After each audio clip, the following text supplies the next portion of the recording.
आज हम पढ़ने जा रहे हैं चैप्टर नंबर 7 सर्वनाम। यानी सर्वनाम क्या होते हैं? जिन शब्दों का प्रयोग संज्ञा के स्थान पर किया जाता है वे शब्द सर्वनाम कहलाते हैं। जो शब्द संज्ञा की जगह पर यूज किए जाते हैं वो सर्वनाम होते हैं। संज्ञा एक ही वस्तु या एक तरह की वस्तुओं का नाम है। सर्वनाम का अर्थ है सबका नाम, इसलिए ये सब नामों की जगह आ सकते हैं।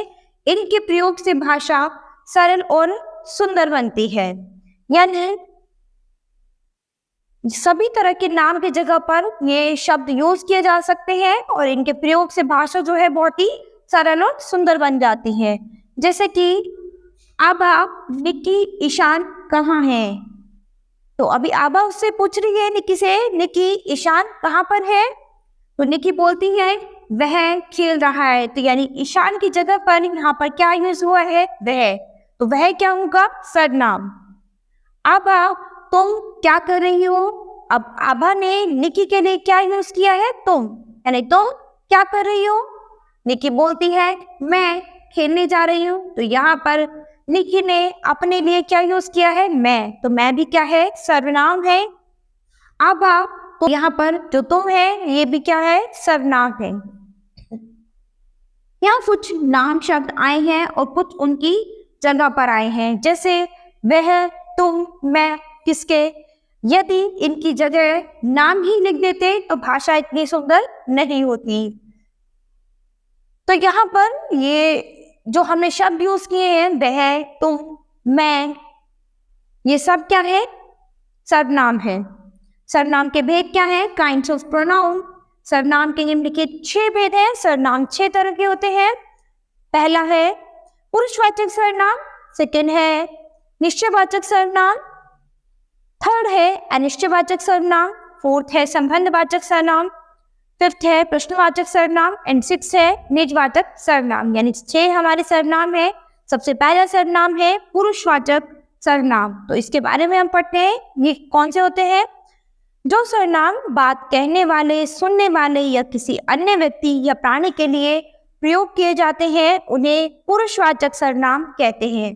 जैसे मैं, हम, तू, आप, वह, वे आदि। ठीक है। तो यहाँ पर ये वो सर्वनाम है जो किसी से बात कहने वाले, सुनने वाले या किसी अन्य व्यक्ति या प्राणी के लिए प्रयोग किए जाते हैं।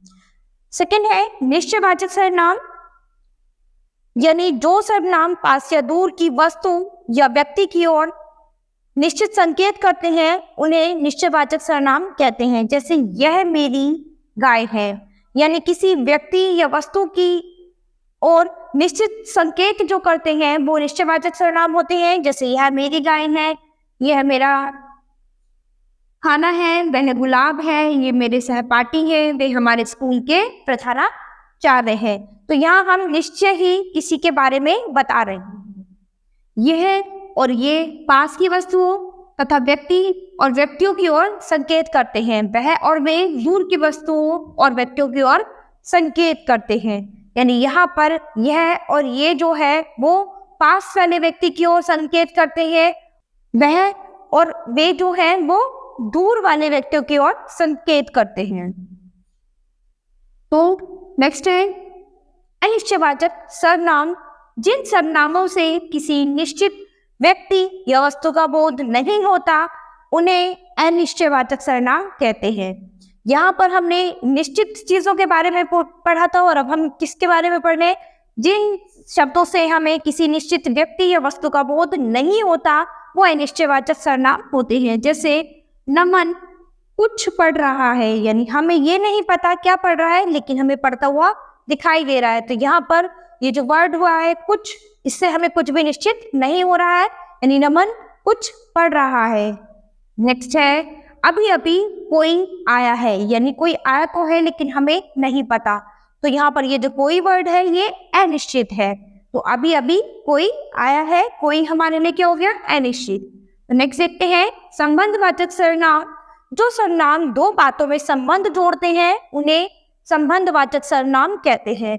यानी वो शब्द जो 2 बातों में संबंध जोड़े वो क्या कहलाते हैं? संबंधवाचक सर्वनाम कहलाते हैं। जैसे कि जो करेगा सो भरेगा, यानी जो करेगा वही सो भरेगा।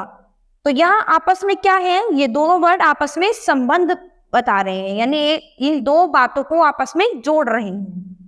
यह बात उससे पूछो जिसने मुझे बुलाया है। तो यहाँ पे क्या हो गया, इन दो बातों को हमने आपस में जोड़ दिया है, उससे और जिसने शब्द को मिलाकर, है ना। नेक्स्ट क्वेश्चन देखते हैं। प्रश्नवाचक सर्वनाम, यानी नेक्स्ट है हमारा प्रश्नवाचक सर्वनाम। जिन सर्वनामों का प्रयोग प्रश्न पूछने के लिए किया जाता है उन्हें प्रश्नवाचक सर्वनाम कहते हैं। जैसे कि उस कमरे में कौन है, तो यहाँ पर हमने क्वेश्चन किया है। जब हम किसी से कोई प्रश्न पूछेंगे तो वो प्रश्नवाचक सर्वनाम होगा। जैसे हमने पूछा यहाँ पे कि उस कमरे में कौन है, तो ये क्या हो गया, प्रश्न हो गया। नेक्स्ट है तुम्हें यहाँ किसने बुलाया है, तो ये भी एक प्रश्न हो गया। यहाँ पर भी हम प्रश्न पूछ रहे हैं, तुम्हें यहाँ किसने बुलाया है, और इसमें एंड में ये क्वेश्चन मार्क वाला साइन बना रहता है, तो आपके पास ये भी एक पहचान है। नेक्स्ट है निजवाचक सर्वनाम। जिन सर्वनामों का प्रयोग कर्ता अपने लिए यानी निज के अर्थ में करता है उन्हें निजवाचक सर्वनाम कहते हैं।